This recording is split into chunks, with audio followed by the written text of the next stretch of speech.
1400 years ago, armies of nomads swept out of the Arabian desert and conquered half the world. Today, their descendants tell an extraordinary story. They say that God sent them a prophet, Muhammad, and that God then gave them an empire. But is it really true? Not everyone is so sure. The Muslim conquests were one of the most decisive events in history. But were the Arabs in the 7th century even Muslims at all?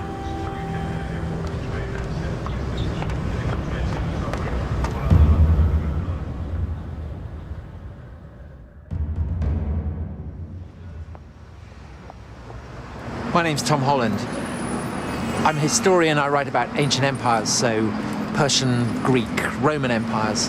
And now I want to write about the most influential of all the ancient empires, the empire founded by the Arabs in the 7th century, the empire that gave us Islam. I thought that it would be a relatively simple matter. It's been said that Islam was born in the full light of history. But when I began on the project, I discovered that that wasn't actually the case at all. When it comes to Islam's beginnings, there is no full light of history, only a kind of darkness. And when you start looking, everything seems up for grabs. From the beginning, I felt like I was being sucked into a black hole.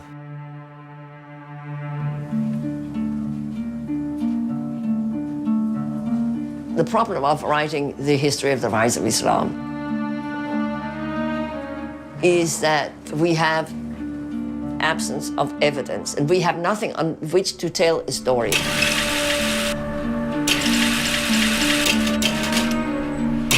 I had expected Muslim testimony from the 7th century, but there's nothing there.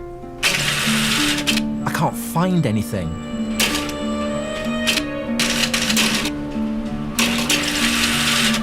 There's a problem here. You're delving into the origins of Muslims' deepest beliefs, but where is the historical evidence? Sometimes the belief of the believer and the understanding of the scholar cannot be squared.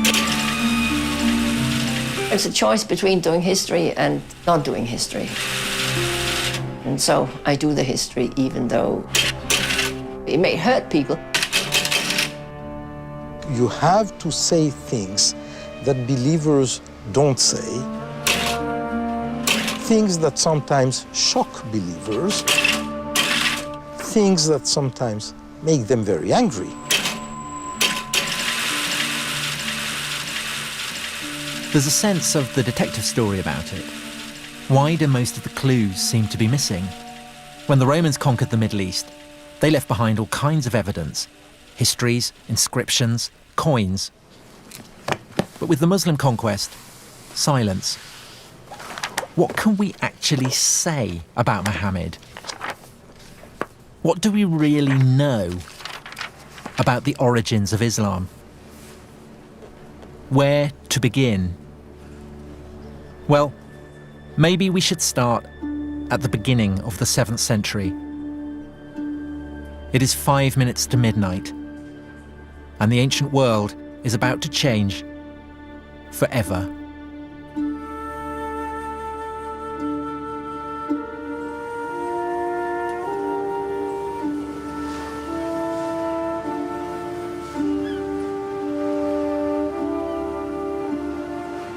This is Istanbul. In 632, it was Constantinople. For 300 years, the capital city of the Roman Empire. A Christian city at the heart of a Christian world.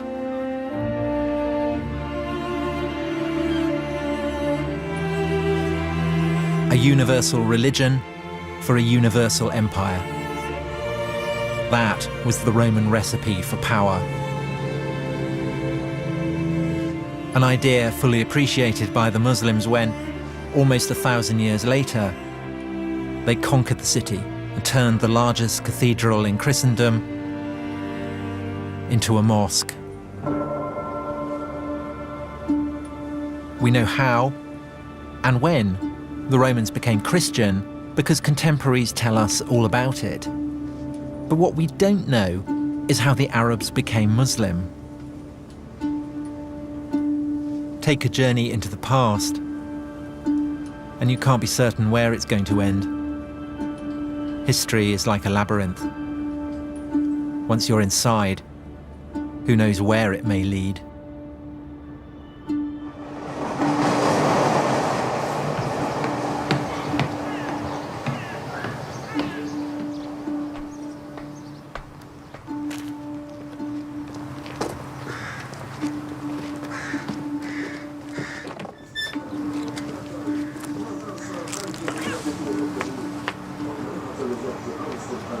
So here we are, the great palace of the Roman emperors of Christian Constantinople.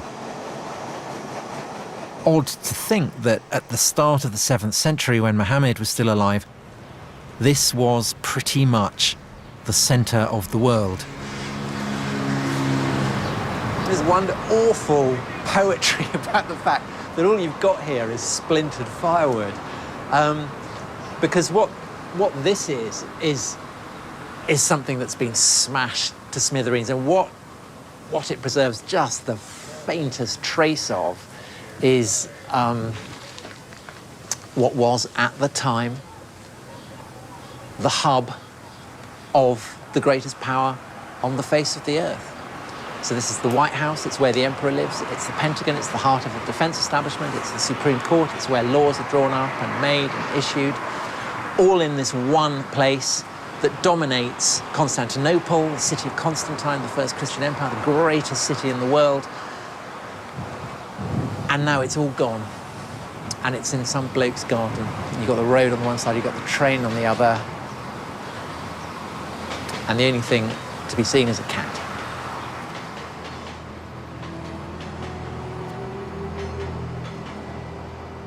By 630, the Roman Empire had just overcome the worst crisis in its history. Its old enemies, the Persians, had overrun its fairest provinces. Persian troops had reached the very walls of Constantinople itself. Then, after 25 years of war, the Persians were defeated. The Roman Emperor was, once again, master of the universe. At such a moment, how could he have had any conceivable idea of the ruin that the heavens had in store for him?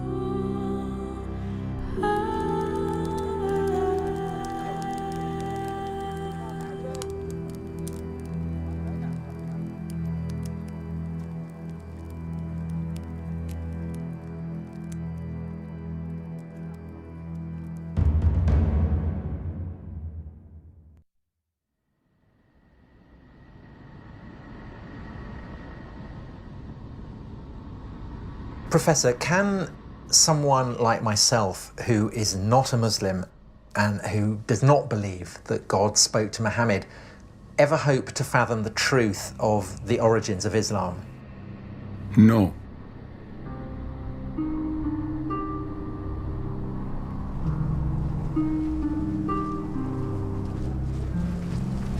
العرب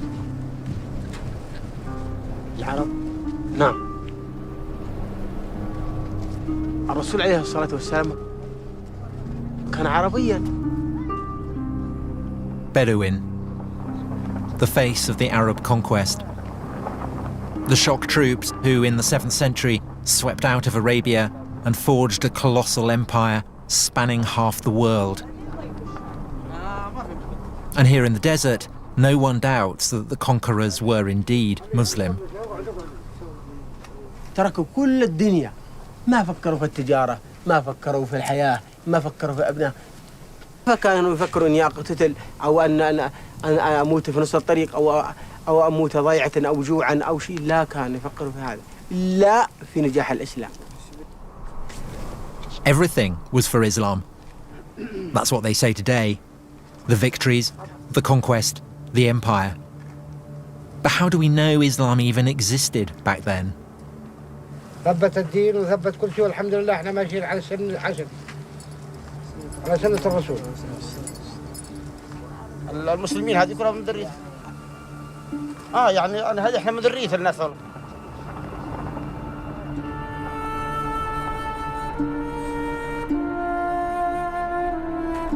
To the ancients, the Arabs were notorious savages. Of all the peoples of the earth, the most despised and insignificant.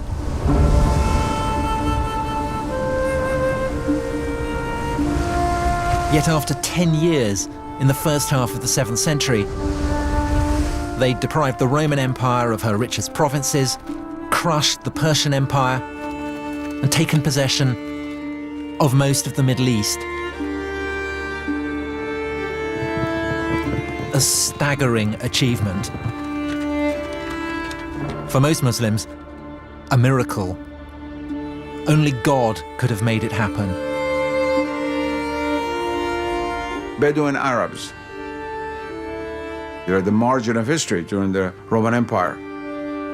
That through such a people, the whole of North Africa and Spain should be transformed in just a few decades, and a whole new civilization created within a century from China to France.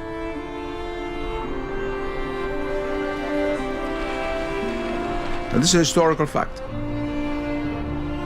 And it all began, the story goes, when a merchant named Muhammad in a mountain cave heard something as terrifying as it was awesome, the voice of an angel. O Muhammad, thou art the apostle of God.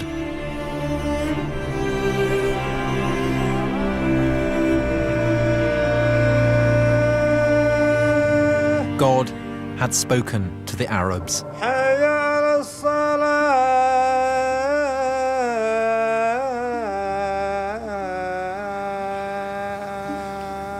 Allahu Akbar.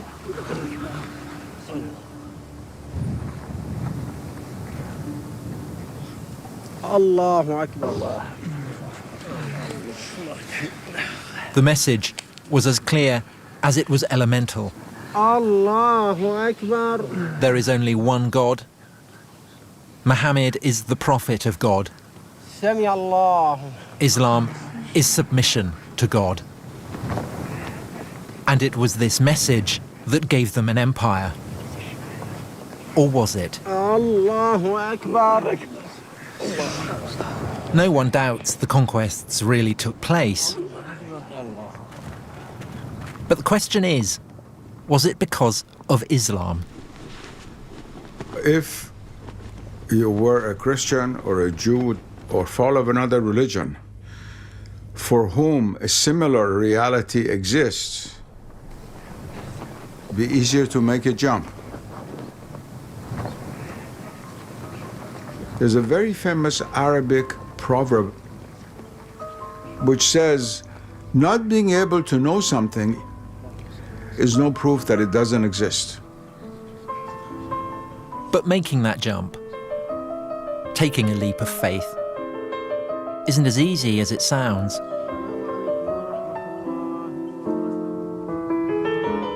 In Western universities, historical research is all about skepticism and doubt.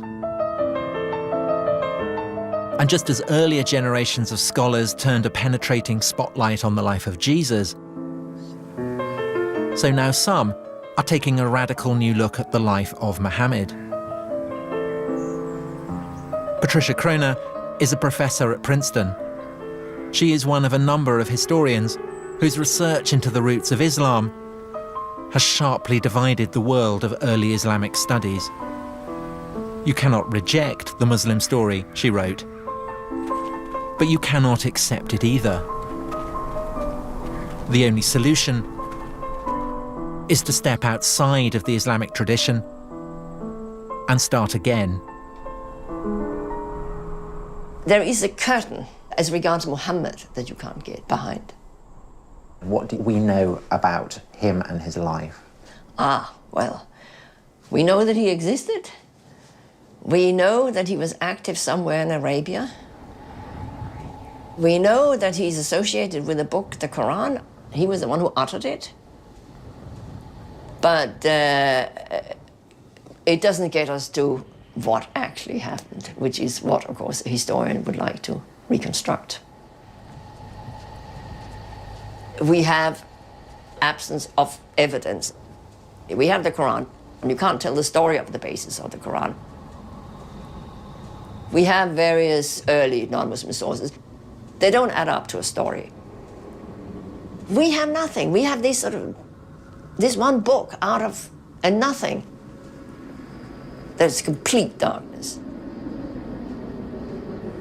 But here, that's not the way they see things. The Bedouin think they know everything about Muhammad. His character, his wives, even his favourite food. This is a whole world founded on stories of Muhammad. كان يعيش الرسول على الجمال، وكانت هي الوحيدة الذي يتنقل عليها البدو والأجمال والإسلام، وإحنا على هذه نعيش ونتحمل الصبر. إن الصبر كويس، ونصبر على الماء، على الظما والأكل والجوع. ولكن هذا يعاني فيها الرسول وكانت الجيش لأجل الإسلام، لنصبر هذا الصبر، لنقطع هذه الصحاري، لننشر كلمة الإسلام إن شاء الله. But the problem is, how do we know this was what it was like?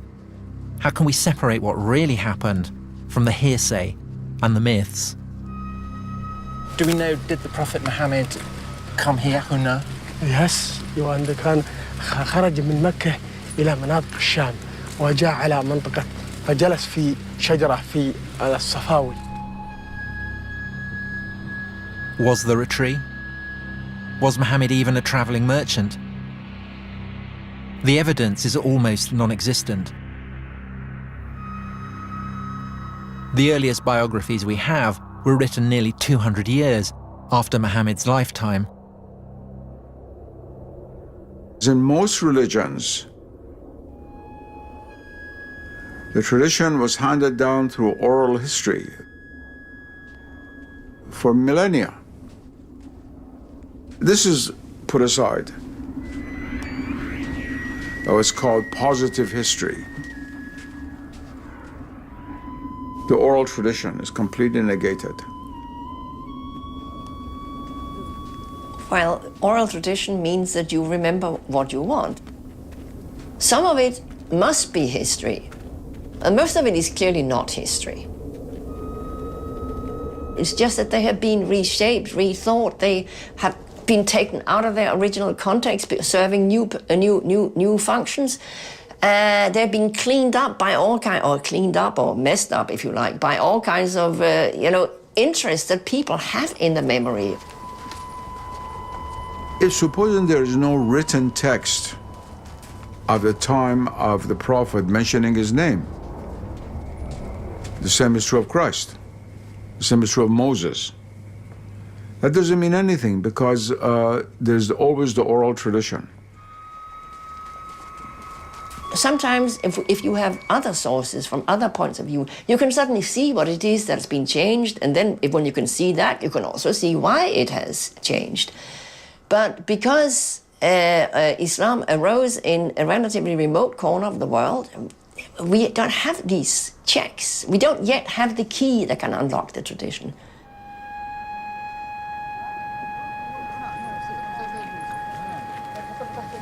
I came here to get close to the tradition. And when you're here, you can feel its weight. It's in the air. It's palpable.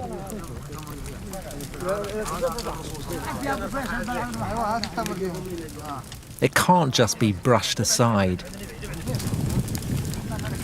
Millions upon millions of people believe it.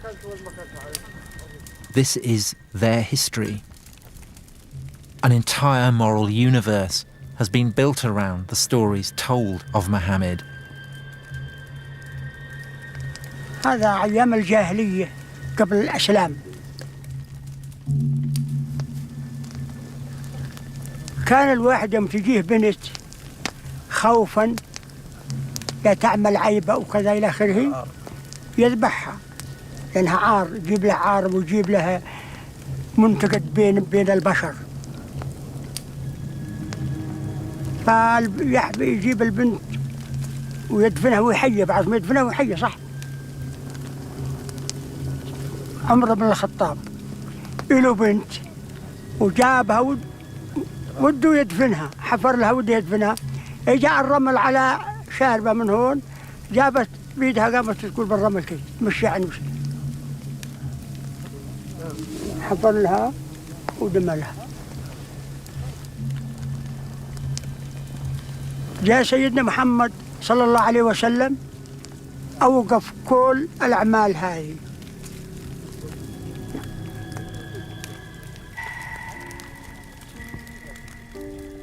Listening to all these stories, part of me very moved. The other part of me was wondering, well, how do you know this? Where do these stories come from? Are they really true?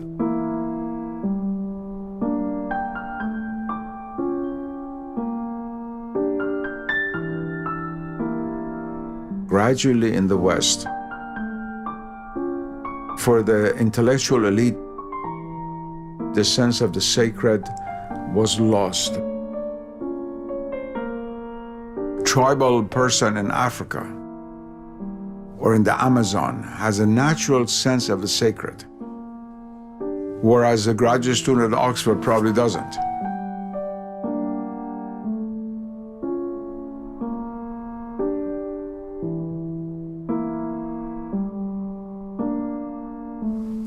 الله أكبر.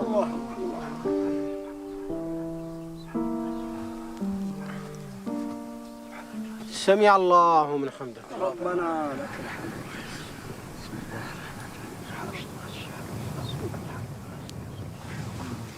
الله أكبر. الله أكبر. سبحان الله. الله أكبر. الله أكبر. يا رحمة الله. الله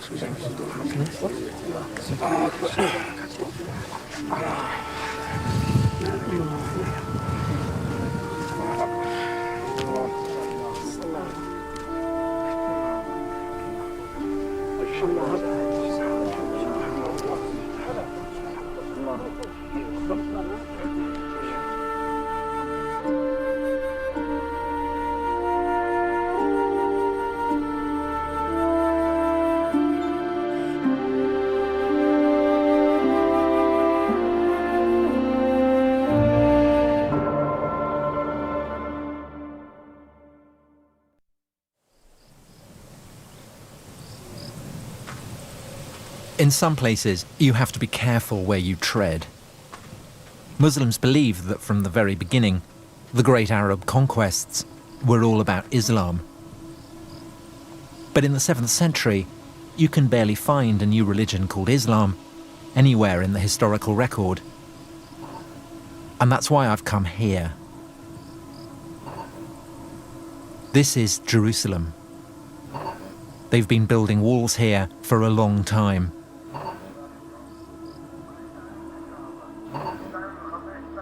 But they've never built a wall yet that could keep people safe forever.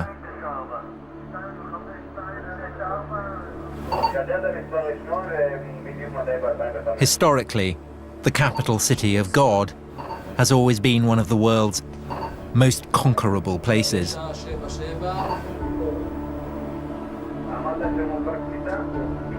Here, if anywhere, in the one-time world of the Roman Empire, the 6th and 7th centuries live on. The same intensities, the same anxieties.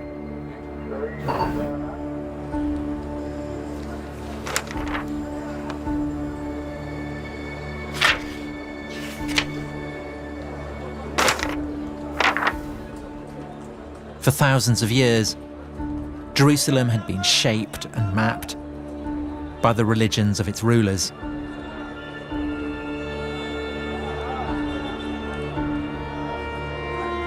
When the Jews ruled, they built a gigantic temple which dominated the city. Later, when the Roman Empire became Christian, Jerusalem was transformed into the world centre of Christian pilgrimage. Look at the street plan now, and you saw a map of a Christian world. The Jews were gone, airbrushed out of the picture. The Romans constructed a new Holy of Holies, the Holy Sepulchre, a vast cathedral raised over the traditionally accepted site of Jesus' crucifixion.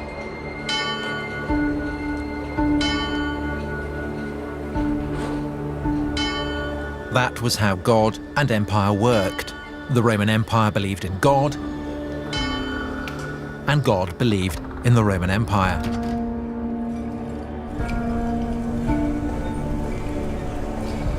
But then, in the year 636, God changed his mind. Arab marauders appear outside the walls.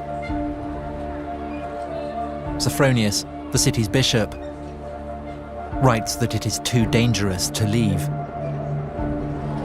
The Arabs were closing in, and there was nothing people of Christian Jerusalem could do about it except to stay where they were, look out from their walls, and await the arrival of the Arabs.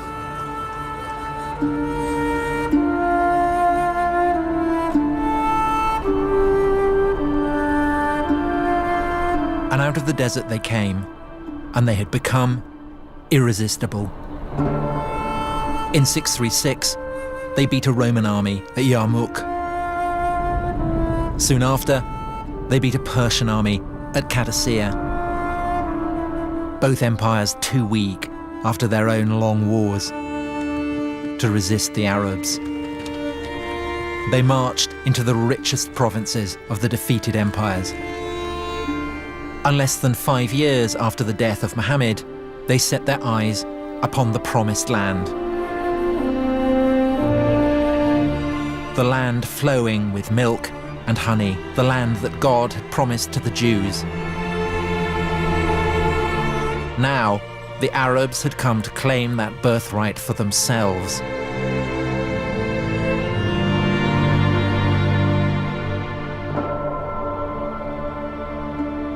The children of Israel had made it a Jewish land. The Romans had made it a Christian, holy land. If the Arabs did arrive with a new religion, then we should be able to find its imprint here.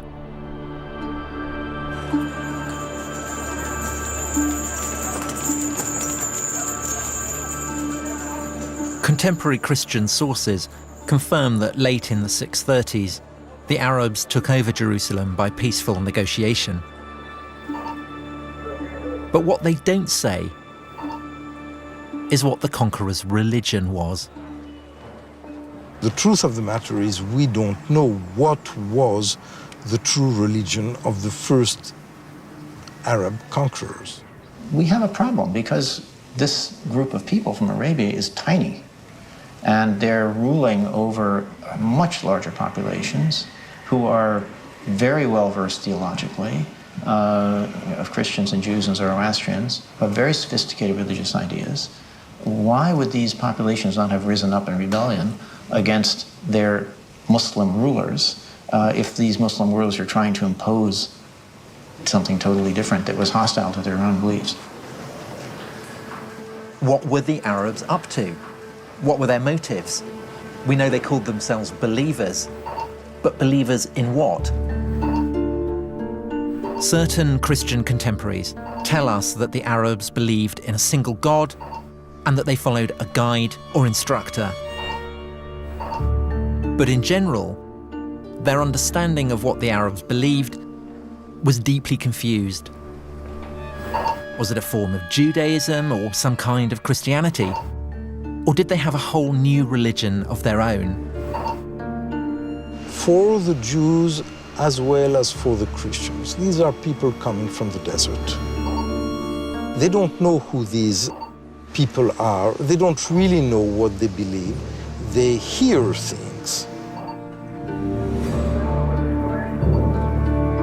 But perhaps there was a clue. At first, the new Arab rulers seemed closer to the Jews. They weren't interested in the Christian holy places. Instead, they began praying on the ruins of the old Jewish temple.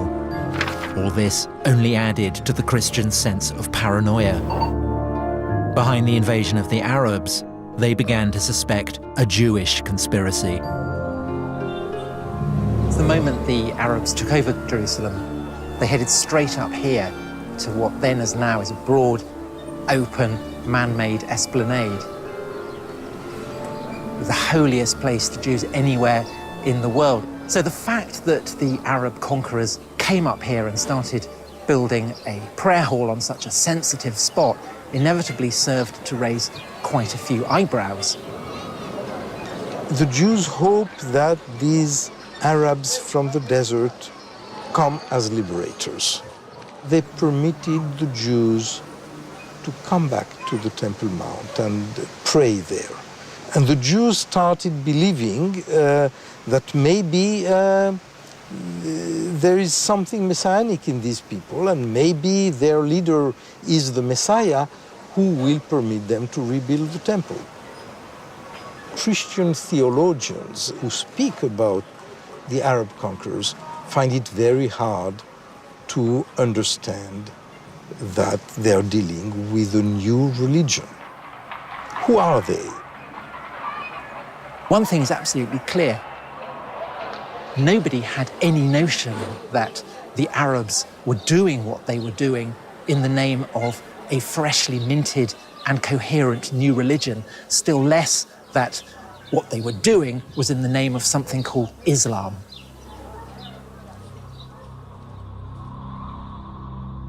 So did Islam even exist in those early years after Muhammad? In Jerusalem, 30 years after the conquest, it was business as usual. There were Christian pilgrims in the streets. The churches were full. Ancient religions were practicing their ancient rites. But where was the prophet in all this? 30 years after the death of Muhammad, here in Jerusalem, an Arab warlord called Muawiyah was hailed as leader of the new Arab empire. But if Muawiyah was a Muslim, then he showed precious little sign of it. The astonishing thing is that nowhere, not on his inscriptions, not on his coins, not on any of his documents, is there so much as a single mention of Muhammad.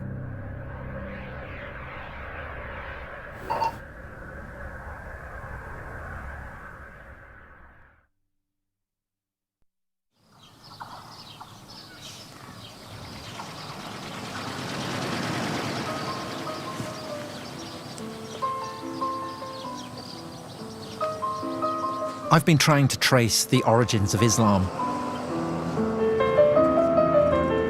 But it's a bigger mystery than I'd ever imagined. This is the Holy Book of Islam, and it's the earliest source for Islam that we have.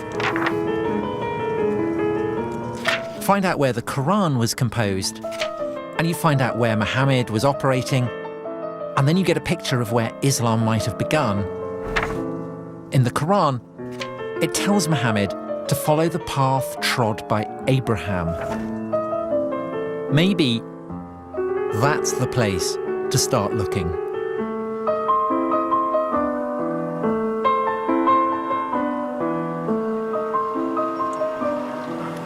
I'm in Hebron, which is a town on the West Bank, and I'm currently in a Jewish settlement. But Hebron is also very much a Palestinian city, and so the atmosphere is probably as tense as it is anywhere between Israelis and Palestinians. There are Israeli soldiers here with very large guns. And what they're guarding is this, the burial place of Abraham.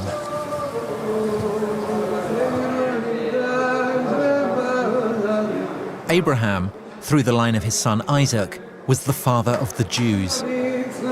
When everyone else was still pagan, Abraham worshipped the one true God. And for this, God rewarded him and his descendants with the promised land, part of which today goes by the name of Israel. This is the tomb of Abraham. And the reason that the soldiers are here is that these are not the only people who regard him as their ancestor. And they're not the only people who believe that God gave them the promised land. On the other side of the grill are Muslims, and they tell a different story.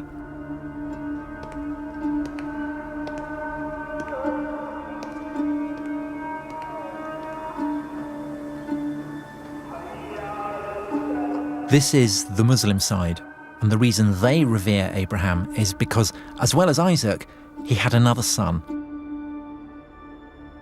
Ishmael, the father of the Arabs.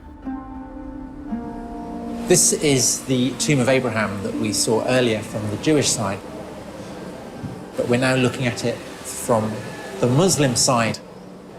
The significance of Abraham and this association that was made between Arabs and Ishmaelites, the children of Ishmael, is actually much older than Islam itself.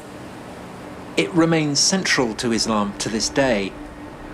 According to Muslims, Abraham is their prophet, and the religion he founded was not the religion of the Jews, but Islam.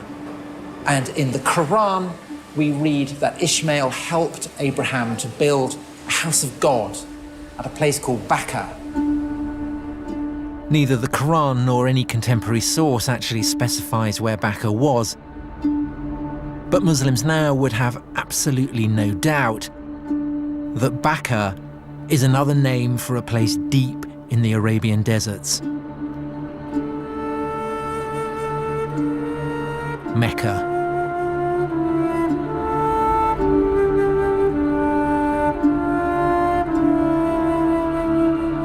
The holiest city in Islam, the birthplace of Muhammad. This is the largest mosque in the world. At its center, the Kaaba, the house of God, first built by Abraham and his son Ishmael, on foundations laid by the first man, Adam. It is older and holier than anywhere else in the world. It was in the hills above the city that Muhammad received the first of his revelations from God. These revelations would form the holy book of Islam, the Quran, the very word of God. Mecca is where Muslims believe everything began. The crossroads of faith and history. Surely here then, you would think, we could find solid evidence for Islam's beginnings.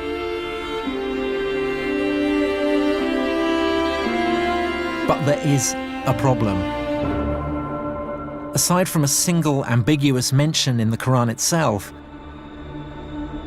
there is no mention of Mecca, not one, in any datable text for over 100 years after Muhammad's death.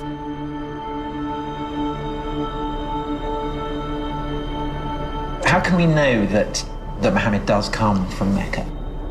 We can't. But on the other hand, if he doesn't come from there, you have to come up with a plausible alternative for where he might have come from, and why would you want to take that on? Why take it on? Well, it's what historians do. If things don't fit, you try something else that might fit.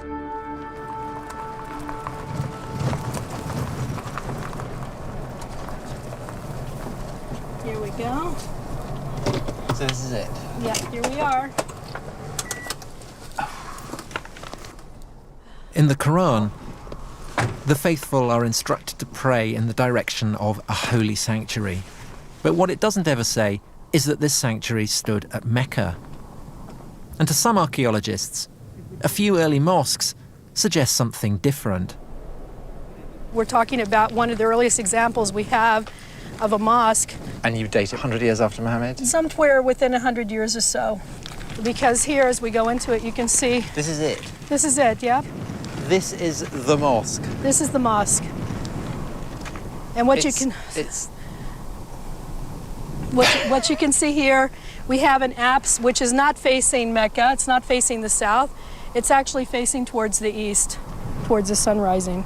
This is an example of the time before the direction had actually been preferred towards Mecca. So the implication of that is that at this early stage of Islam, the focus of prayer has not yet been absolutely fixed. The direction of prayer had not been well established yet. And so it's a bit like the concrete hasn't yet set. It's there, you can still play with it, you can still fiddle around with it, you can experiment with it. Very much so. Mm-hmm. Yeah. Wow. Not a decisive clue, perhaps. But it is suggestive that even though there are no Muslim sources, there are reports from Christian writers of the time that the Arab conquerors bowed their heads in prayer not in the direction of Mecca, but in a quite different direction, somewhere further north.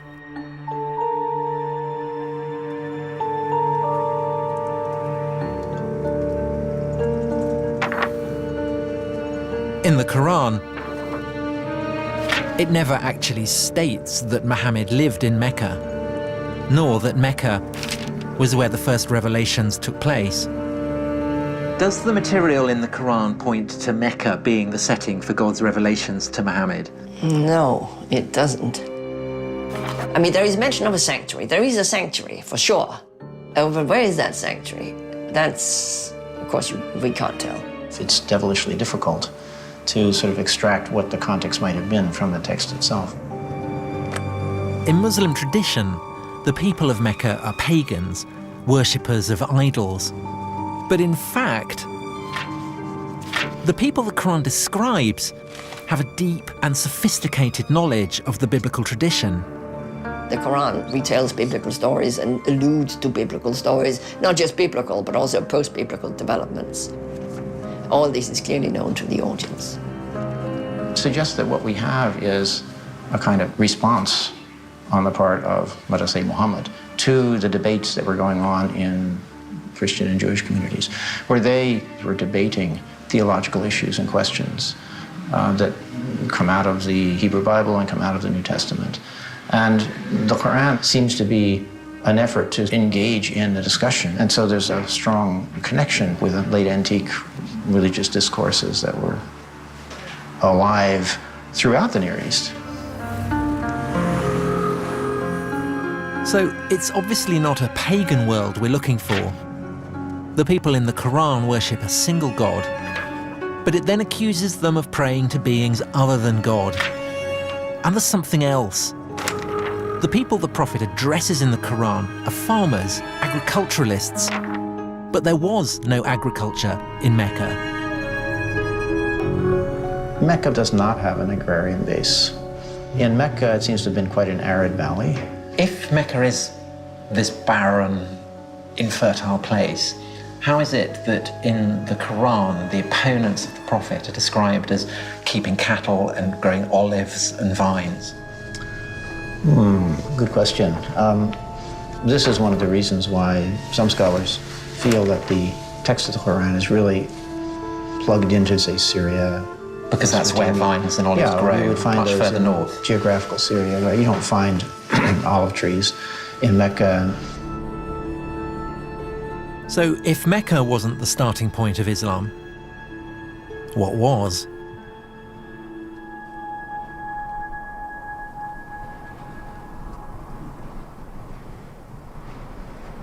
If you're following the clues in the Quran itself, then you're looking for a landscape inhabited by olive-growing Arabs who have a deep knowledge of the biblical tradition, but whose worship of a single god might seem to some a little shop-soiled. This is the city of Avdat, in the Negev desert. Back in the early 7th century, it was an Arab city on the very fringes of the Roman Empire. Nominally Christian, but with hints of a recently pagan past.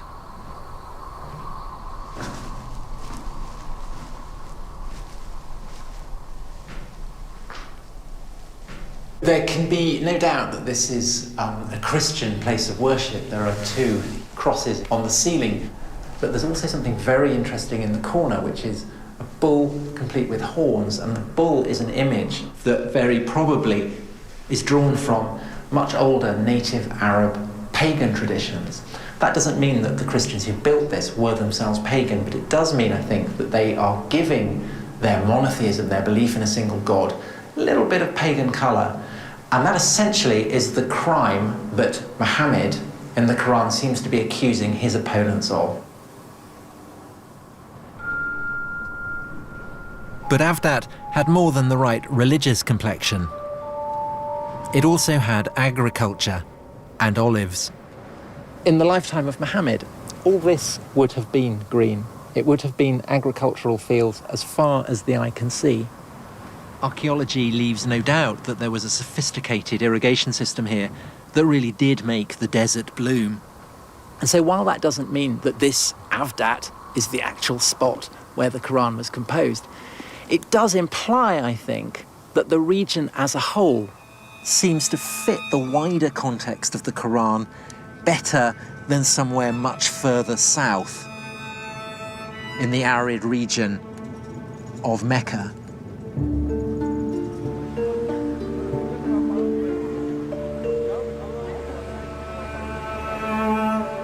When you read through and through the Quran, what's really striking as compared, say, to the Bible, which is full of allusions to recognizable landscapes that we know, in the Quran, it's an effort to find an allusion to any landscape or natural setting that we could actually pin down.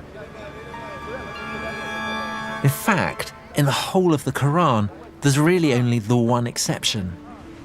Not far from Avdat, a strange hint about where the Quran might actually have come from. We are on the southernmost shores of the Dead Sea, between what is now Israel and Jordan.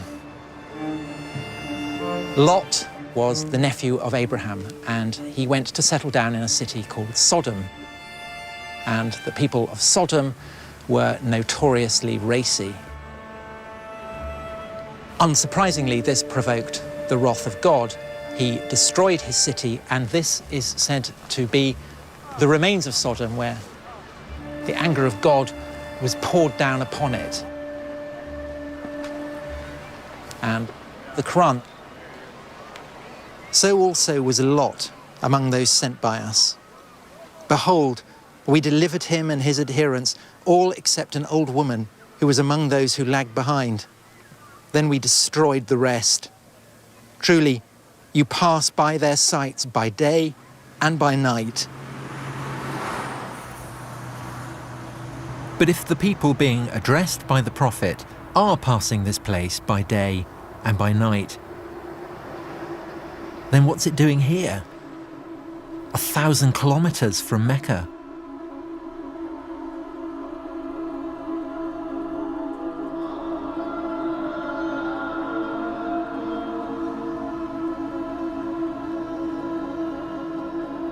In terms of someone who is looking for clues,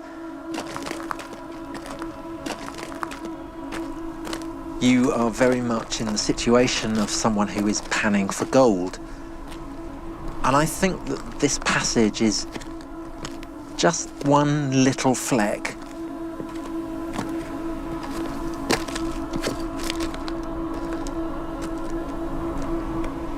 I mean, there is one possibility, of course, which is that this one fragment originated in this neighborhood. Perhaps the rest came from elsewhere. But that then begs the question of where all the various component parts of the Quran are coming from. Are they necessarily to be attributed to one person living at one time? Again, when you start asking that question, it's very hard to know how far to push it. It's from the West that this kind of history came up. That is, reason is the ultimate decider and judge of the truth. But what I'm saying is that those are not going to really give you the reason that is logically satisfying.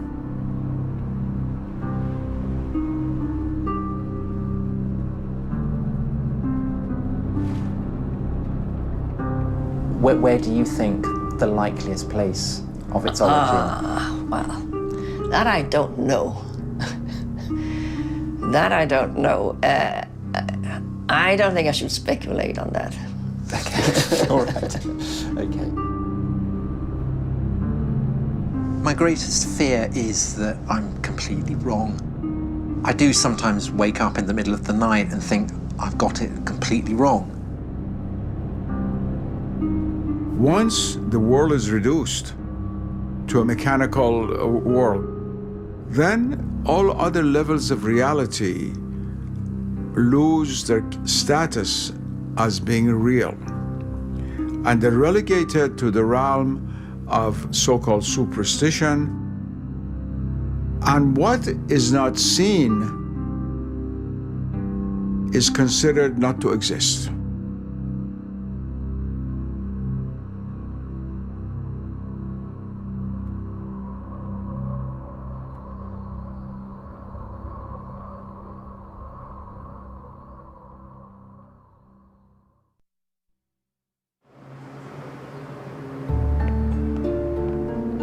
Trying to track the origins of Islam has been like chasing a mirage.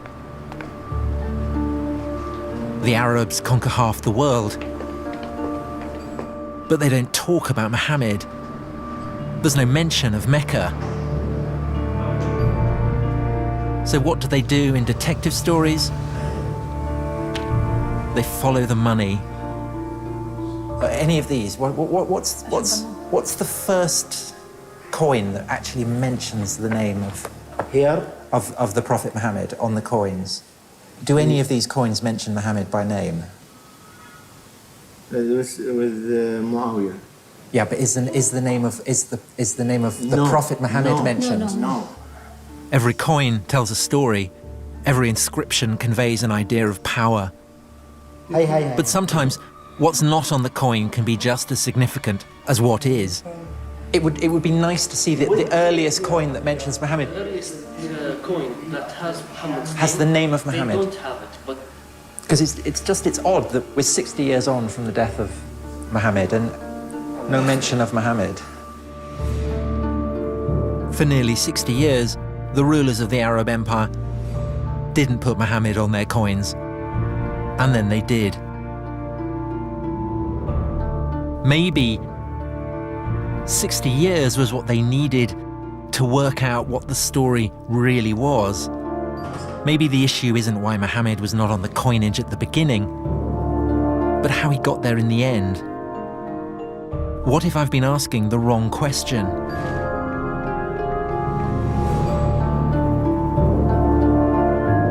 What if it wasn't Islam that gave birth to the Arab Empire, but the Arab Empire that gave birth to Islam?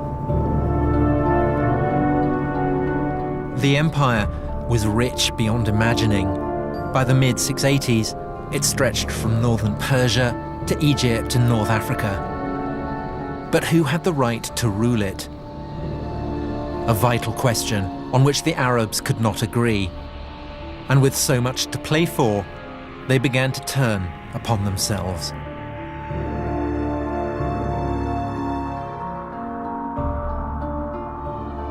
It's 680, 50 years on from the death of Muhammad. A deadly spiral of rebellion and civil war is threatening the Arab Empire with implosion. And from deep within the Arabian desert, a new claimant to the empire emerges. His name, Abdullah ibn al-Zubayr.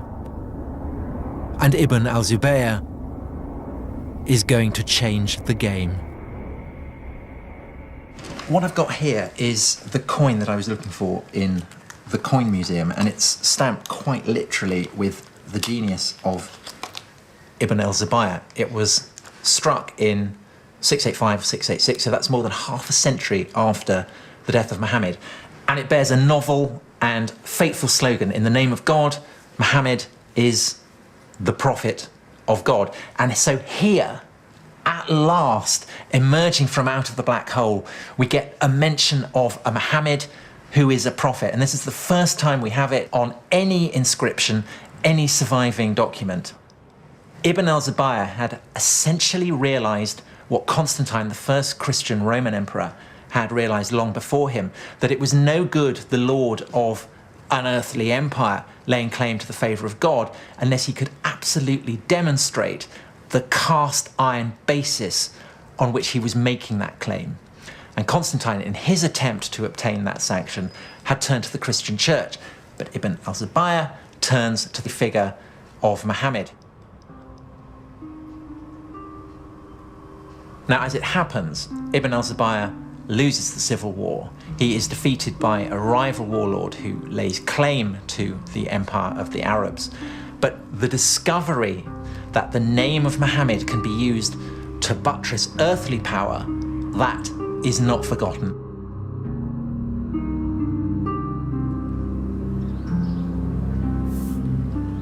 The civil war had been a very close-run thing. And the victorious warlord, Abd al-Malik, had no intention of ever again allowing Muhammad's legacy to fall into the hands of a dangerous rival. The Romans had known all about religion and power. When they had become Christian, they had redrawn the map of Jerusalem. Now, Abd al-Malik set about fashioning a holy city of his own.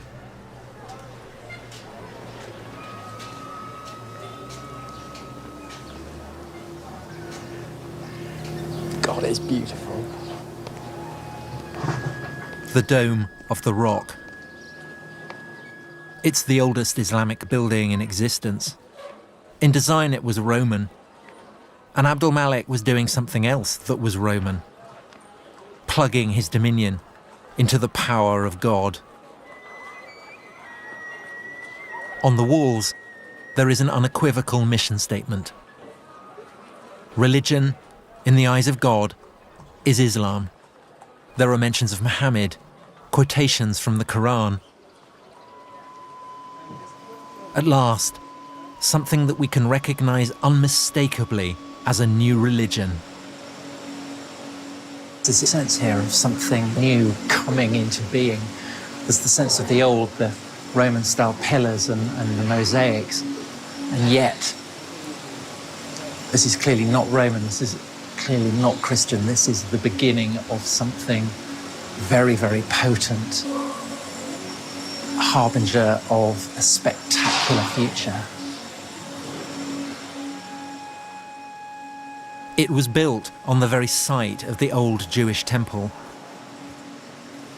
Down here, the foundation stone of the world, the very junction of heaven and earth.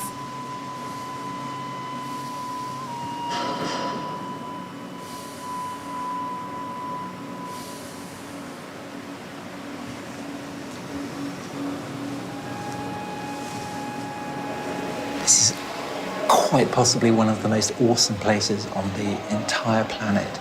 It is deeply, deeply holy, not to one, but to two great religions. It's the place where Jews believe God inhabits on earth, the Holy of Holies, the Shekinah.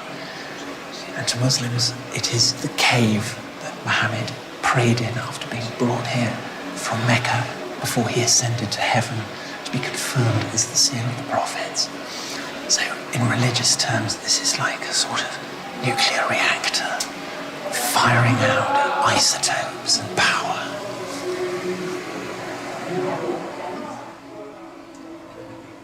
is certainly a very grand statement that we Muslims have superseded you Jews. And we have superseded you Christians by being filled with inscriptions directed against Christian Trinitarian beliefs. So it's Muslims saying, we are here, we've come to stay, and we are the winners. Abdul Malik now rules his empire as the deputy of God, just as the Christian Roman emperors had done. And like the Roman emperors, he has built a house of God in Jerusalem. But Abdul Malik, Lord of Jerusalem though he is also an Arab. Perhaps for Arabs, Jerusalem, for all its ancient and unrivaled potency, owed too much to the Jews and Christians to stand alone as the holy city of the new Arab empire.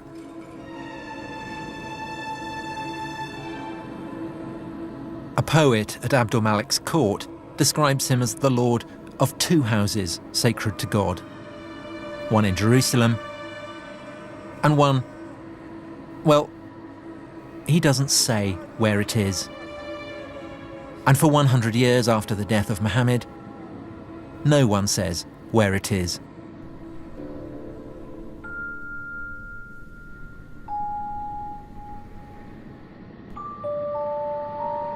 All sources go on calling it a place in the desert.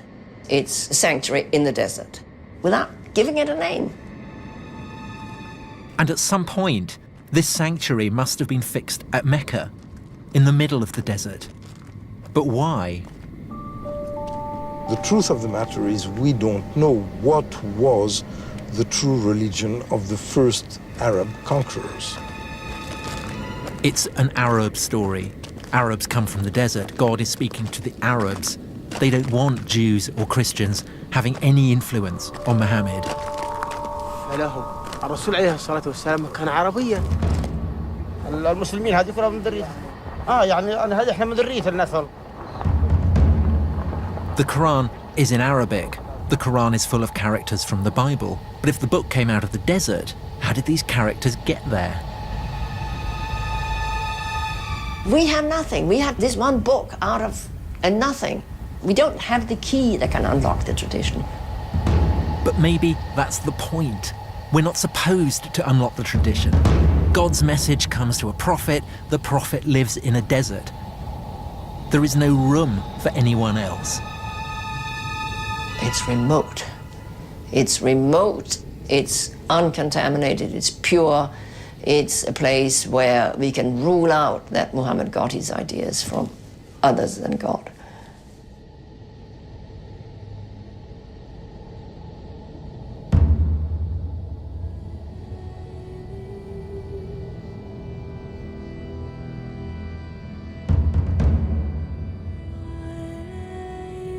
It's interesting that this rationalistic history is very weak in being able to provide causes for certain effects. Not being able to know something is no proof that it doesn't exist. You begin by looking in the record, and all you find is emptiness. And you end up in the desert, and all you see is emptiness. But perhaps the emptiness is the answer. Maybe Mecca gave Islam what it most needed. A blank sheet where Muslims could put their prophet beyond the reach of history.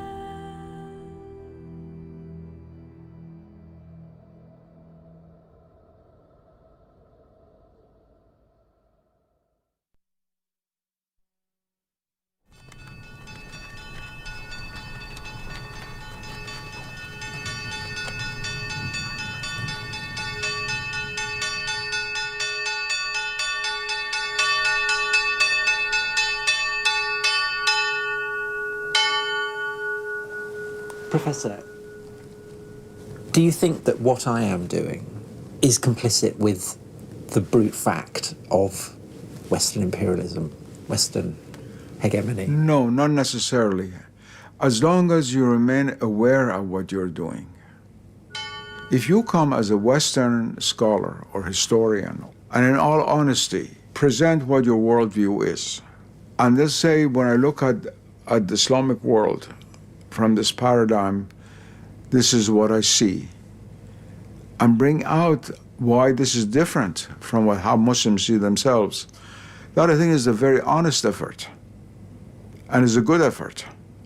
But if you try to act as a doctor to a child, take this medicine, is good for you, you don't know, you're eating the wrong thing, this is how it should be, that's where the problem begins.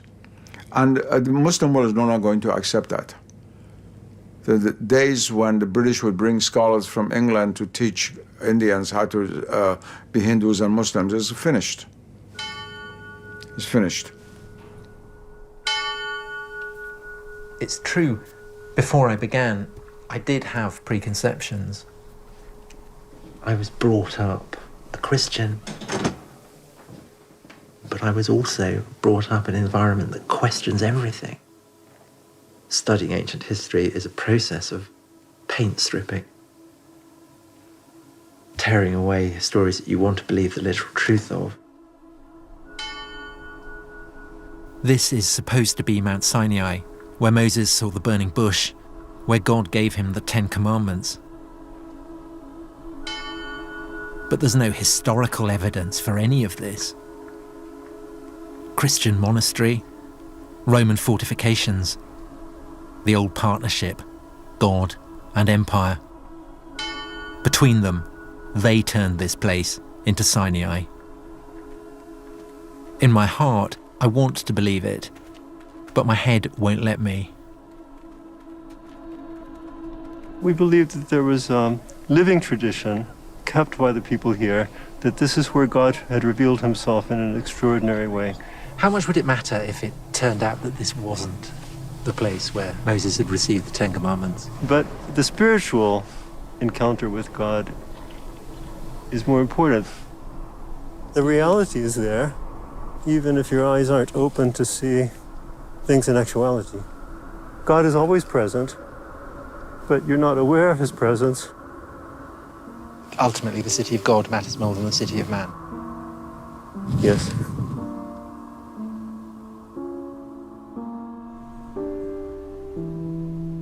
But as a historian, I have to presume that the city of God was built by man as well. I wanted to map the human past in human terms, to make a map that fits the facts. But I travelled to places where the maps revealed a heavenly plan, sacred lands, sacred places.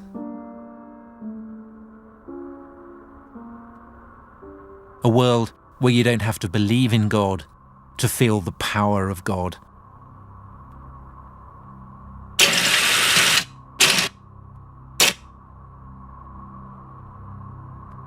This is the Promised Land. Some call it Israel, some call it Palestine. A land where Muslims, Christians, and Jews still fight over the story of a promise made by God to Abraham thousands of years ago. Was there really a promise? It's not for the historian to say. But the world believers make in the name of God, that is what history is about. Even today, more people die for visions of heaven than they ever do for historical facts. Stories that never happened can be infinitely more powerful than stories that did.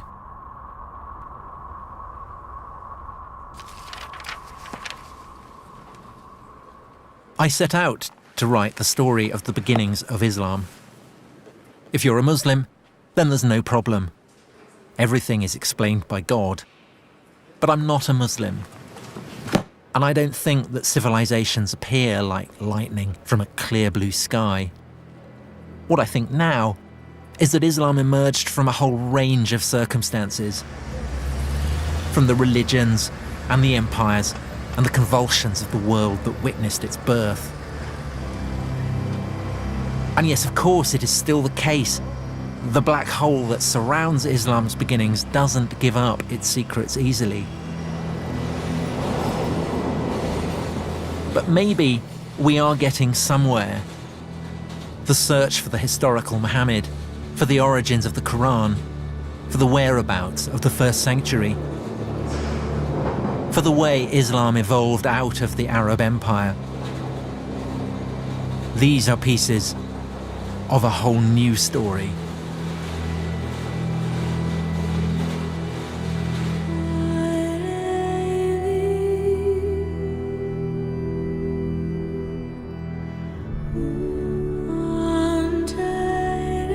Tomorrow night, the wait is over. The Paralympic Games opening ceremony kicks off at 8. It's shrouded in secrecy, but I can tell you in all probability it won't feature Timothy Spall in a hat like the other one. Next tonight, 2 houses and 5 garages were full of stuff 6 months down the line. How's the big clean out coming along? Catch up with the obsessive compulsive hoarder.